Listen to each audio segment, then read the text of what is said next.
We're gonna go ahead and do a video of the physical assessment for the RN transitions class. My reader's gonna go ahead and start. Gather and prepare the necessary equipment. So equipment's gonna be a double stethoscope, which I will provide. You will need a tongue compressor, an alcohol swab, and a pen light. All will be provided in the room. Okay? And your patient. Okay? Perform hand hygiene. You're gonna wash your hands when you come in the room. Introduce yourself to the patient and family if present. Hi, my name's Liz. I'm gonna be your nurse today. Confirm the patient's identity using 2 patient identifiers. So I'm gonna check their bracelet. Can you give me your name and date of birth, ma'am? Jane Smith. She gave me her date of birth and it matches her bracelet. Explain the procedure to the patient and family if present. So for today I'm gonna do a head to toe assessment. It's gonna involve me listening and touching. We're gonna check you from head to toe. Do you have any questions? Family has no questions, patient has no questions. Provide privacy. We're gonna pretend there's a curtain and we're gonna provide the privacy. Raise the patient's bed to the waist level when providing patient care. I'm sure it doesn't have to go up that high. Okay? Perform hand hygiene. I'm gonna go ahead and wash my hands again. There'll be hand sanitizer available. Go ahead. Starting at the head and neck, you want to access the level of consciousness. Okay. LOC. So now when I go to touch my patient, I always have gloves on. It does not require you to put gloves on until you get to the oral assessment. Okay? I went ahead and put them on. You're not going to get punished for it. My first assessment is I'm going to say, do you know who you are? Do you know what day it is? Do you know who the president is? Do you know where you are and why you are here? I am checking their level of consciousness times 4. They answered appropriately. Their affect was clear. Their speech was clear. Okay? So that's the next several boxes that she's going to read off. I just checked all that by asking several questions. Right. So, Go ahead and read them. okay, observe speech, clarity, and appropriateness. Orientated times 4, person, place, time, and circumstance. A fact and behavior. So that's something you're going to state. They answered appropriately, their speech was clear, their affect was appropriate, no behavior issues. Okay, you want to inspect the hair distribution, thinning, alopecia, and use of wigs. Okay. So I'm going to go ahead and check the hair distribution. You don't have a wig on, do you, ma'am? She says no. Okay, go ahead. So you want to inspect the back of the head for any skin breakdown. There was no skin breakdown. You want to assess visual acuity, which is a nail chart. And you want to have the patient stand 20 feet from the chart and ask patient to read the smallest line of letters possible. So this is when you're going to have your patient get out of bed, and as the nurse, you're going to have to coach them through this. So this is what you're going to say, okay, I need you to stand out of bed. I'm going to leave you 20 feet away from the chart, and you're going to do the Snellen chart assessment, which is testing cranial nerve number 2, which is your optic nerve. So I got the name, the number, and the action to that test. So first with both eyes and then with one eye at a time with the opposite eye covered. You want to note whether the patient vision is being tested with or without corrective lens. Okay. So that's your first cranial nerve you tested. You want to remove glasses if wearing. You want to assess the perla. Okay, so you're going to get your pen light out. And you want to verbalize pubic equal round reacting to light and at how many? Accommodation. Accommodation. Yep. So I checked the pupil size, and then I'm going to check my accommodation, making sure that they constrict. And what is that testing? The cranial nerve 3 oculomotor. Okay. Go ahead. You want to ask the patient to hold their head still and follow your finger with their eyes, moving slowly up, down, right, left, diagonally up and down to the left, diagonally up and down to the right. The extraocular movement is your cranial nerve 3, oculomotor 4, Trochlear. who is it? 4 should be your trochlear. Trochlear, and then your 6? 6. Abductus. Yep. So 1 tested 3 of your nerves. Okay. Next.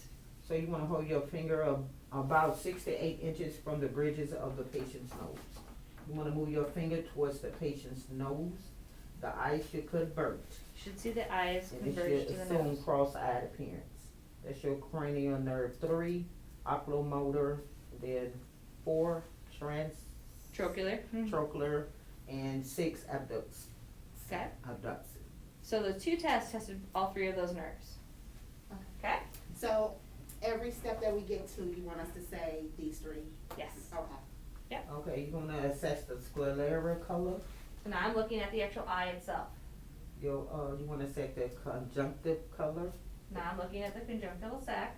the presence of the drainage, There is no drainage noted. and you also wanna assess for presence of hearing aids, Okay. if present. I don't see any hearing aids. Do you have any hearing aids that I can't see? They said no.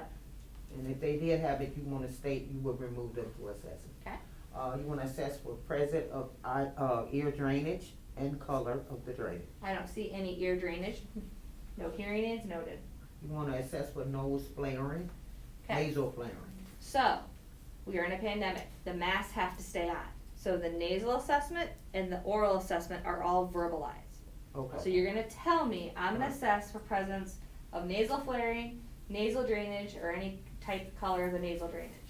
Okay? Okay.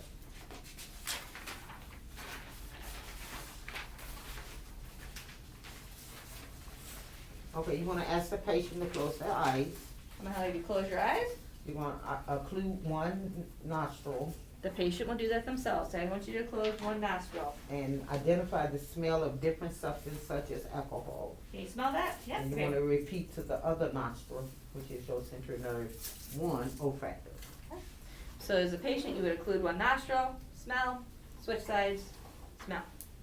You wanna stand 1 to 2 feet away from the patient, out of the patient line of vision, and ask the patient to cover their ears, not being tested. So cover the ear on the side that I'm on. Okay, you wanna determine whether the patient can hear a whisper sentence or a group of numbers. Can you hear me? You wanna perform the test on the other ear, So that which would is go your around the central other side. nerves Close 8, his eyes. your vestibulocochlear. Okay. So then I'll go to the other side. Can I cover that ear? Can you hear me? Okay, we're checking that auditory nerve. Should be cranial nerve number 8. 8. Yeah, 8. Vestibulocochlear nerve. Right. So you wanna assess the color and moisture of their mouth, lip, tongue, and mucous membrane. Okay, again, mask stay on. So you're gonna say, okay, I'm gonna assess the oral cavity, I'm gonna assess the moisture of their mouth, their lips, their gums. Go ahead. And you wanna assess for oral lesions or sores. Oral lesions or sores. If they have dentures, I'm gonna have them remove them so I can assess the gums. And you wanna assess the condition of the teeth and gums. If dentures is present, remove and assess the gums. You wanna put on your gloves. This is where you need to put gloves on because you're doing an oral assessment. You wanna ask the patient to open their mouth and say ah. Ah, You wanna observe upward movement of the soft palate. okay. Now you're gonna verbalize this because again, the masks have to stay Right. on. Right. This is a prop to help you remember to do this assessment. You would say, ah, I'm assessing the upper movement of the palate. Go ahead. You wanna test the gag reflexes by touching the posterior pharynx with the tongue depressor. And you wanna ask the patient to swallow, Can you swallow for me? and that is your central nerves, what's that, 9? 9. And your glossopharyngeal and your 10 vagus. Mm-hmm. You also wanna assess for the facial symmetrics. Okay. You wanna have the patient smile, frown, wrinkle their forehead, and puff out their cheeks. And that's your central nerves 7 facial. Okay. So that facial nerve, you're looking for symmetry. Okay.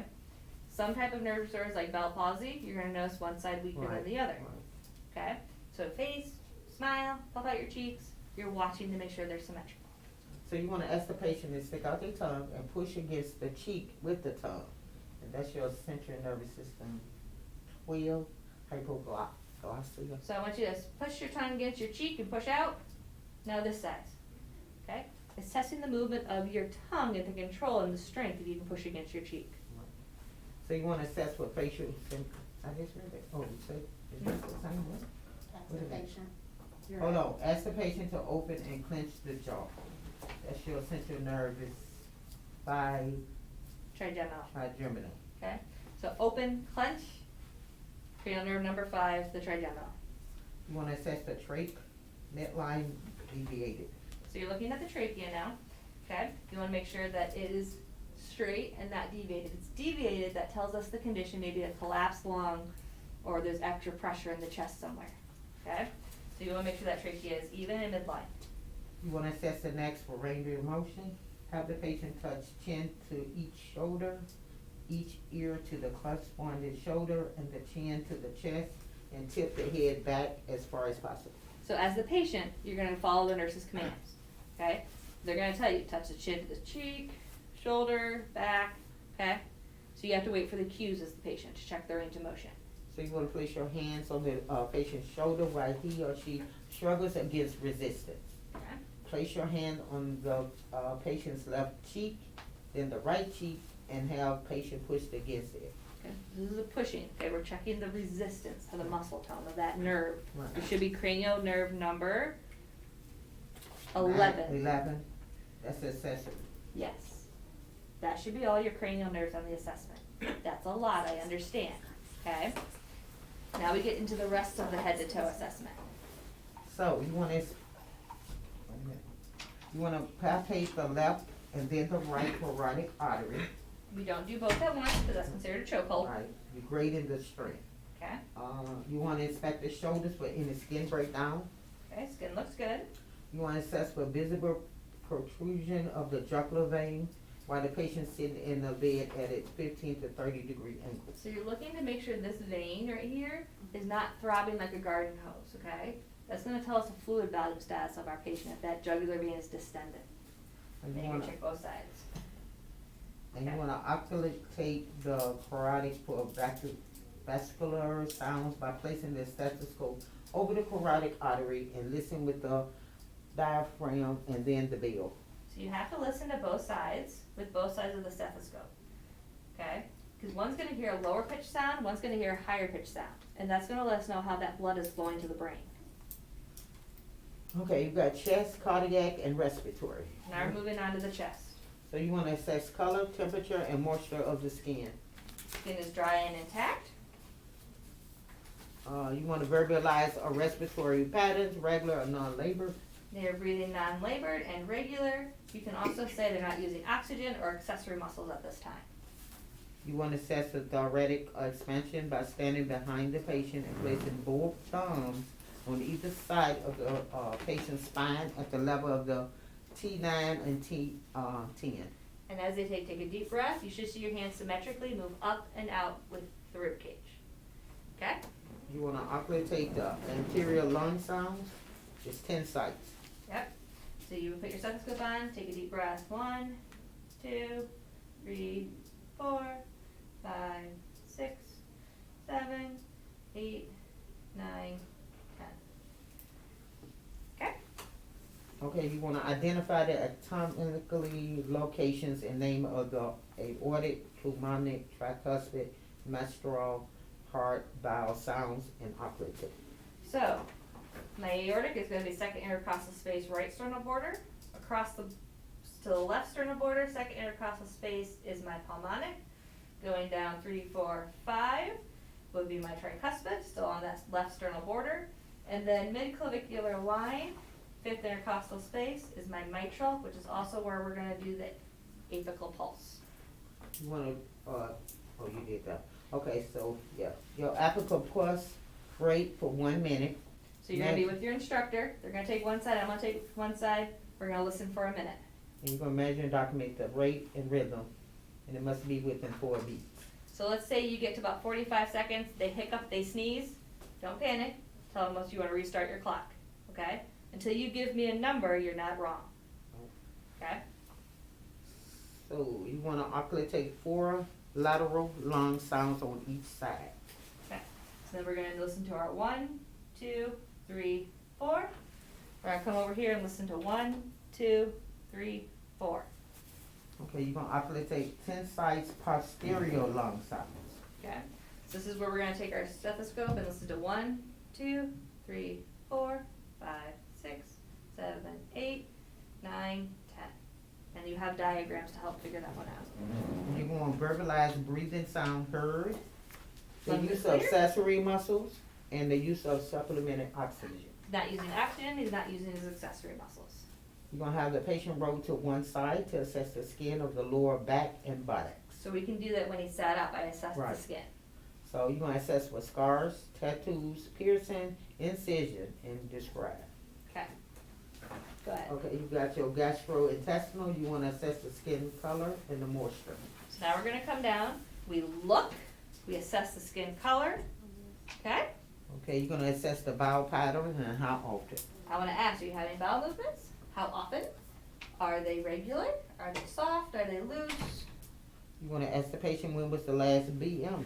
When was the last time you had a bowel movement? Today, okay. You wanna assess for flatus, Are you passing gas? Yes. and you wanna oculate all four quadrants. So I looked, now I'm gonna listen. Bowel sounds are active in all four quadrants. Right, it's a Bible. No. Okay, you wanna describe, the bowel sounds heard? Was it active, absent, hyperactive, or hypoactive? So they were active, Times 4. times 4. So you wanna palpate the abdomen lightly in all four quadrants using the pad of your fingers, soft, firm, distended. You wanna assess for rebound tenderness by applying pressure to the abdomen and quickly removing your hand. Does this hurt? Nope. You wanna place your hand on the abdomen with a non-dominating hand. With your index or middle finger of your dominant hand, strike the middle finger of the hand on the abdomen and describe if the sound is tympanic or dull. The sounds are gonna tell you a lot about the abdomen. If it's, you ever seen those big bellies filled with fluid? Yeah. They sound different than maybe a belly that's constipated, okay? And then the rebound tenderness is gonna tell us maybe if they have appendicitis, Right. or maybe pancreatitis, okay? Where that rebound tenderness is gonna start putting that puzzle together for that patient. So you wanna assess for frequency or urgency. You wanna assess for burning or pain with urination. You wanna assess the urine color, clarity. You wanna also assess the amount. So you're gonna ask your patient, we just did the bowels, let's go to the bladder. Any pain or burning when you urinate? No, how much do you go? Well, 3 or 4 times a day. Is the color clear? Any odors? Clear, no odors. Now you wanna lay your non-dominated hand flat over the costovertebral angle. Crossovertebral angle, Okay, about the it's, 12th rib. yes, in between the spine.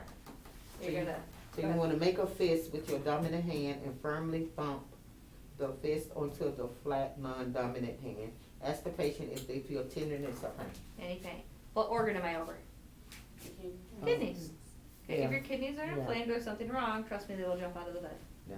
Okay. Now this is not a big smack where you're knocking your patient off the bed. It's just a little tap. Okay. Okay. So You your can upper do that. extremities. Like when I'm back here doing the thoracic assessment, go ahead and do this and listen to the lung sound. So your patient only has to sit up once. Right. So your upper extremities, you wanna assess the skin color, temperature, and moisture. You have 2 arms. Make sure you check both of them. You wanna inspect the elbow for skin breakdown. You wanna assess for edema. That's Grady pitted edema is present. No, You wanna assess the skin temperature, Where you tinted, pinch it. elastic. Okay. You wanna assess the color of the nail beds and condition of the nails. Inspect for clubbing. Assess capillary refill. Capillary fill is 0.3. So you want to palpitate and compare the radium pulse for strength and regularity. Okay. You want accessibility to move upper extremity freely. Do you move your arms around freely? Great. You want to assess the bilateral muscle tone and strength. So you're gonna have to hold their arms up. Can you push against me? Put your arms underneath. Can you push down? Okay. And you can kind of do that all at once. Tell me what you're doing. I'm assessing for skin on both arms. I'm checking the elbows. I'm checking for edema. I'm checking skin turgor. I'm looking at the nails for color and clubbing and capillary refill. Right. Tell me as you're doing it so I can give you points for it. Okay, you did, you assessing for bilateral hand grasps, Squeeze your verbalizing fingers. strength and equality. Yep. So you're assessing for numbness and tingling. Any numbness or tingling in your upper extremities? Nope. So now you're at the lower extremities. So now we're gonna move down to our feet. So you want to assess the skin color, temperature, and moisture. Okay. You want to inspect the heels for skin breakdown. Checking the feet, checking the legs, both because you have 2 legs. Make sure Looking you for check the edema, heels. hair distribution, assess for wounds or ulcerations, So as I'm checking the skin, I'm looking for wounds. The hair distribution is even. the color of the nail bed, Checking my nail papillary beds. refill. You're gonna palpitate the bilateral dorsal pedis pulse. Mhm. And you're gonna verbalize the strength and it equally. Yeah. Okay, you're gonna palpitate the posterior tibia pulse. And you're gonna verbalize the strength and equality. So both my dorsalis pedis and my posterior tibials are strong and equal bilaterally. You're gonna assess ability to move the legs freely. Can you move your legs around? No problem. You're Okay. gonna assess your dorsal flexion, Push against my verbalize hands. strength and equity. The plantar flexion, So you got push and pull against your hands. and you're gonna assess for numbness and tingling. Any numbness or tingling? Nope. So post procedure, you're gonna perform hand washing, hygiene. You're gonna return the level of the bed to the lowest position. Make sure the car light is within reach. And you're There gonna are car lights in document here. the procedure. Okay. When I say document, you have to verbalize that you're going to document. I don't actually have a chart for you to document on. All right. Okay. Gloves off. Wash your hands. They have their call light. They have everything that they need. Okay.